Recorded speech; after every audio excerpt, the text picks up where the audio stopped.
In our Facebook story of the day today, you wanted to know what fire hazards you should be aware of when cooking your holiday meal. Fox 31's Jessica Fairley connects us to the answer. It's possible to spend hours at a time preparing for Thanksgiving dinner.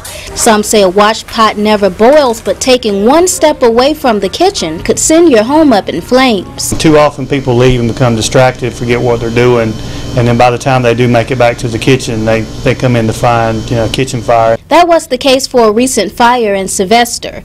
There was extensive damage to the home, but thankfully no one died. But not everyone is that lucky. We've had 9 deaths related to cooking fires in Georgia. Georgia's Insurance and Fire Safety Commissioner says when working around the stove, keep in mind the rules of the kitchen.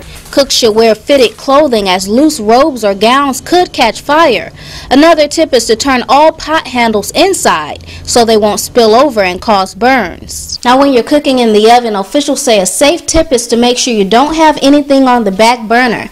The reason for that is because that's where the air in the oven escapes. It could heat up that pot. It may just be some residue of grease or something from a previous time that you were cooking, but it still may be enough in there to actually catch fire. If the oven does catch fire, it's advised to turn off the heat and keep the door closed. In the case of a grease fire, avoid water and try smothering it with a lid until it dies. If it's progressed to the point where you can't do that, it's a good idea to have a fire extinguisher. And if all else fails, vacate the home and call for help.